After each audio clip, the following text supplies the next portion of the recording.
WCNC Charlotte. This is Flashpoint, where power and politics collide and the tough questions get asked and answered. Thanks for joining us here on Flashpoint. I'm Ben Thompson. Last week, State House lawmakers voted 72-41 to give final approval to their $25.7 billion budget plan.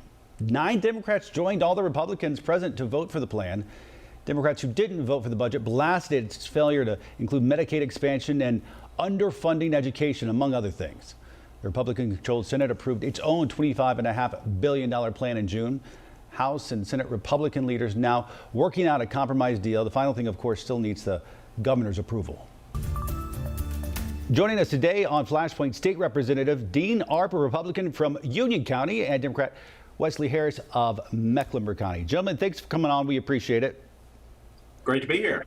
All right, before we take a deep dive into the details of this budget, we haven't had a full, regularly operational budget in several years. And if there's one thing we talk about most here on Flashpoint, it's effective governance. Whether it's Republican, Democrat, big, small, large government, small government, we want effective governance. Why have we not been able to pass a budget? Instead, we have these little mini budgets for several years. I'll start with you, Representative Arp.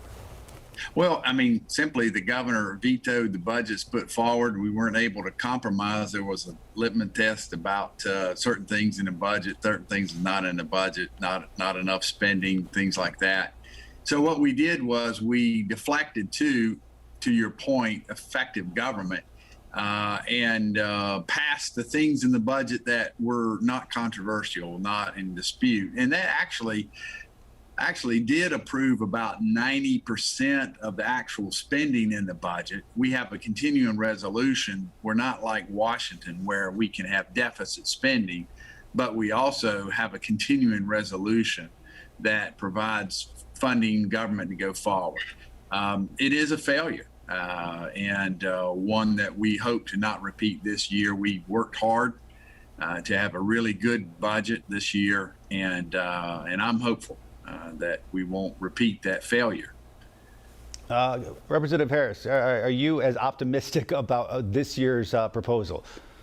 I'm tentatively optimistic. As Representative Arp said, it has been a failure the past couple of years. And, you know, it comes down, we are a 50-50 state. We have a Democratic governor and we have a Republican legislature. And so at the end of the day, we know we're going to have to come together and agree on something.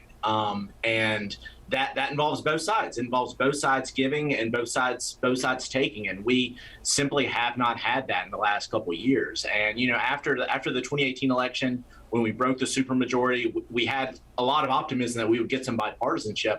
But both sides really dug in their heels and set the stage for 2020. And lo and behold, what do we end up with? We end up with a Democratic governor and a Republican General Assembly. And so there wasn't an electoral backlash for us not getting a budget. Republicans seem to feel pretty good about this budget that you guys have agreed upon in the House. And you can honestly say it's bipartisan. You didn't get 1 or 2 Democrats. You actually got like 9 of them, which is notable in today's political climate. Why do you feel so good about it? Well, it's the largest budget in the state's history. I mean, this budget is transformative and fully funds the vision for a good North Carolina for all citizens. It is historic in terms of the amount of spending, largest budget ever.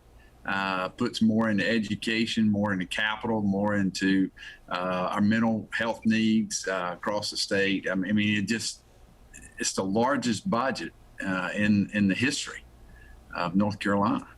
There's a lot of things to, if the perfect is the enemy of the good, and so while we disagree on many things, we just believe that this is the right time, the right numbers in the budget for where we are today, and always striving for a better budget tomorrow too.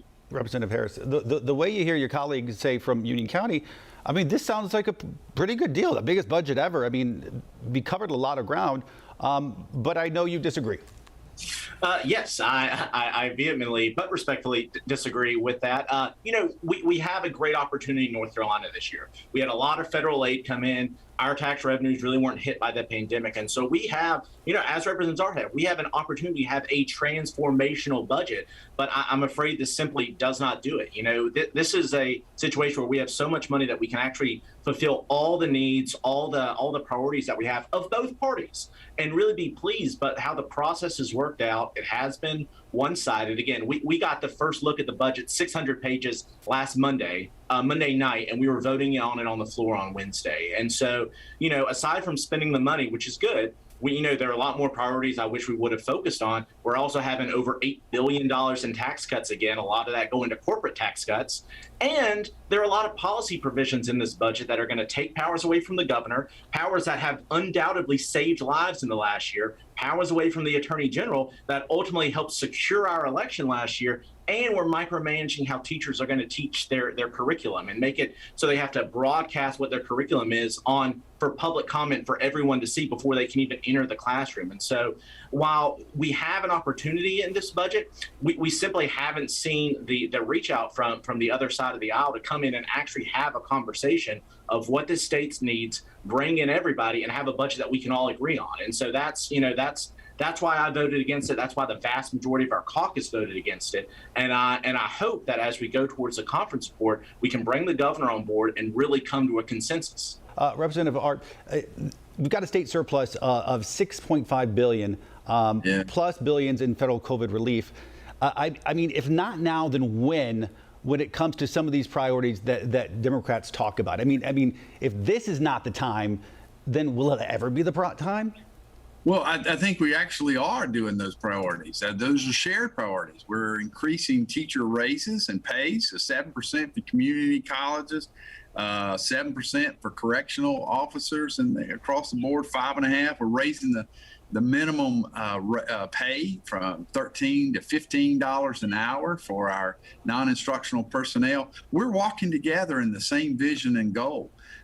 But yet it's not enough. And you see, we've had that $6 billion plus surplus because of good fiscal management, living within your means and planning steady growth in the budget. Not, and I know Representative Harris agrees with this, that we should not pay for recurring expenses with one-time dollars, and a surplus, a $6.5 billion surplus, is one-time money, and so we have separated the two pots of money, if you will, and we spend on capital and broadband. One of my chief goals and one of the bills I introduced was to expand broadband across North Carolina. $1 billion worth of investment so that every county can improve their broadband, and consequently the educational benefits of that. And so we are walking together, but we've done it with responsible spending, where we live within our means, make sure that the hard-earned money of our taxpayers stays with them, and invest in the economy. That's how we've been able to sustain a historic 10-year growth in North Carolina, to where we are not hit like other states were during the pandemic. We were ready fiscally and financially, and we come out of it very strong. Why would we change the method that we do when it's proved so well over the last decade? Wesley Harris, can you have it both ways? Can you say, you know what?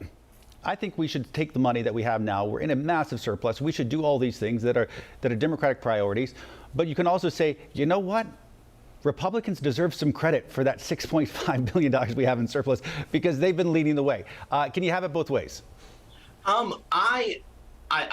hesitant to give credit for the. First of all, I refuse to call it a surplus, because you can't call it a surplus when you have unmet needs. A lot of the reason we have a surplus, or we have all this money, is because we had a lot of federal money come in. We didn't have a budget last year, so that started us out on the first. And you look at what other states had such good fiscal conditions coming out of the pandemic. California did.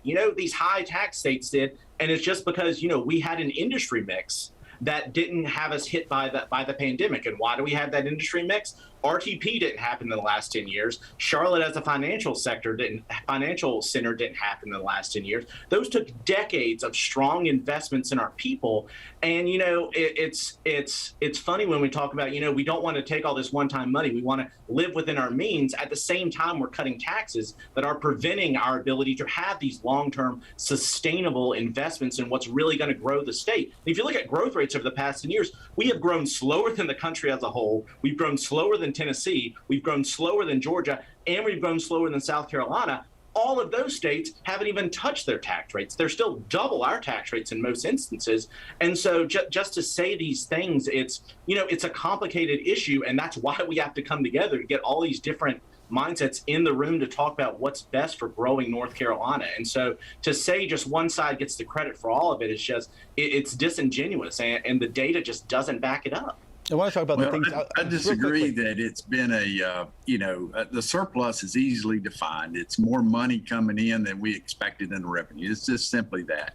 And it is simply, we actually have more revenue coming into the state by reducing our taxes and letting the hard-earned people, the small businesses, most of the businesses out there are sub-S businesses that are taxed on their personal income through their small businesses through there. And it's a recipe that has, succeeded in this, and it's actually provided more revenue to the state by lowering the burden and raising the standard deduction, the number of people who do not pay taxes. We've been able to accomplish both, and I just don't think that we change from the very objective success of North Carolina. All right, Representative Harper, we do want to ask you, though, Mr. Harris brought it up earlier. In this budget, you've got a lot of money going around, too, but you also have got teachers are going to have to be required to post all their learning materials, course materials online. You're stripping the governor of some of his emergency powers. Keep cities from protecting trees on private property, all these random things. And again, it goes back to the effective governance. And folks at home watching this be like, why in the world are things like that in a budget? Understanding Democrats have done this just as much as Republicans. Why are things like this in the budget? These are policy provisions that are certainly tied. Listen, the first thing we need to do is get our kids back in school. We missed during the pandemic an entire year, and education is so critical. And our kids are struggling. The teachers are struggling, and they need to be in school. And we are having a tough time doing that. And so as soon as we do, we're not teaching the fundamentals of reading and writing and the things. We're going off on these tangents. And so, quite frankly, where is it stated that the public education and what's being taught in the classroom is suddenly not public, is not a part of parents' concerns and community concerns, and make sure we're teaching reading and writing and math and history and science and these fundamental basics. What's wrong with making public education public? There's nothing wrong with it, but a lot of folks would say it has nothing to do with the budget.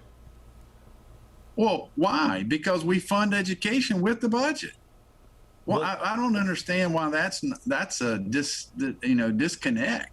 Then in fairness, almost any issue of the public nature could be in the budget. Well, it does. The budget touches across so many different areas. I mean, we go in and fund curriculum and instruction, and then to hide that from the public, I mean, why would we do that? We say, okay, here's the curriculum. You've got to fund it. You also have to make it public. This is an outcry, basically, from the parents. Have you not heard the parents and the outcry about being able to understand what's in the classroom and what's being taught? So I just don't understand the disconnect with making public education public. Representative Harris, you get final word. Yeah, absolutely.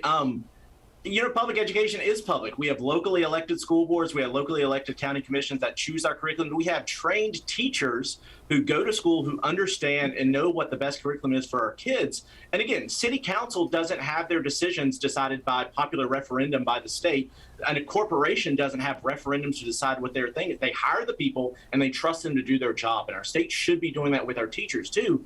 And we have Mark Robinson covering the state screaming about indoctrination. But what's indoctrination? Is it qualified teachers studying and devoting their lives to teaching our students and understanding what's best for our students? Or is it a bunch of Raleigh bureaucrats telling our teachers what they can and cannot teach so that we don't offend our dear leaders up here? And so it's just, trust the process, trust our teachers, have respect. We're throwing more money at them this year, but at the same time, we're just taking away their respect by imposing these micromanaging statutes on them in an area of the budget they shouldn't be in the first place. All right, gentlemen, we're going to have to end it there. State Representatives Dean Arp, Republican of Union County, Democrat Wesley Harris of Mecklenburg County. Gentlemen, thank you for the civil discussion. We appreciate it. Thank you. Thank you, Representative Harris. Thank you. Thank you. All right, more Flashpoint after this.